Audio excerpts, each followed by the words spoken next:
Alrighty, everybody, here, welcome back. We're going to talk about our second grammar concept for the week. This one, subjects in unusual positions. So as always, go ahead and export it to Notability.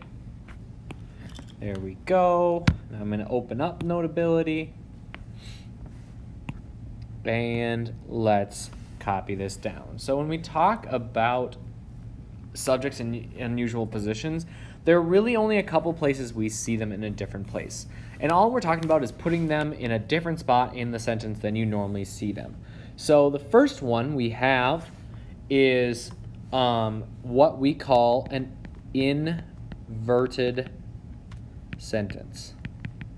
And all you're doing with this is you are putting the subject after the verb. So here's your sentence right here. Into the room stepped Tony. Who's doing the action? Tony. He's our subject. So go ahead and mark this in your notes as well. And what is he doing? He is stepping.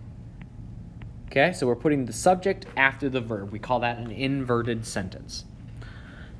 Then the other place that we use it is when we use words like here or there.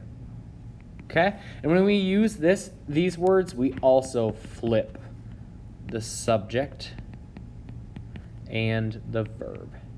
So here are the sandwiches. We are talking about the sandwiches. There is our subject. And our verb here is the word are. So here is our verb, our linking verb right there. We put the subject after that linking verb. Okay? So there's the first slide. And on to the second one. The third place that we usually see it is in a question. In a question. So we specifically put the subject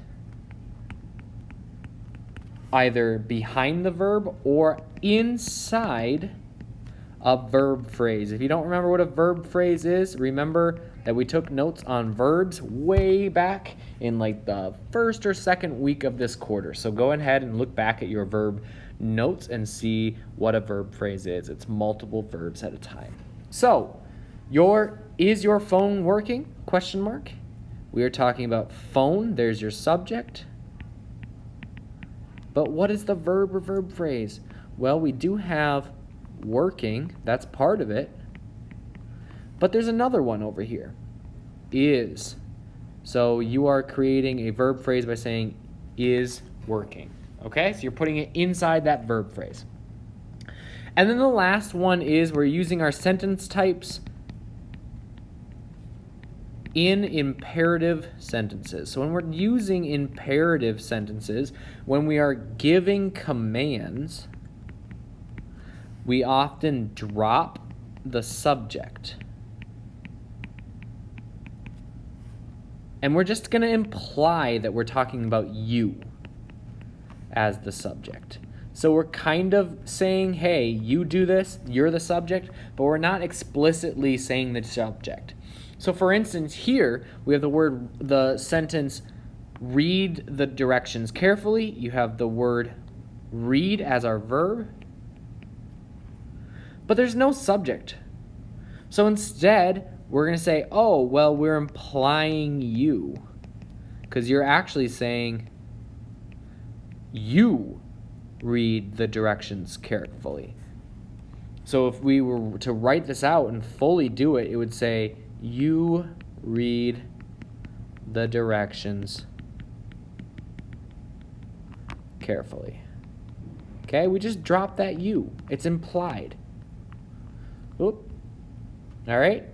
So there's your notes for today. Make sure to submit them to Schoology for a check, and I will see you in the next video.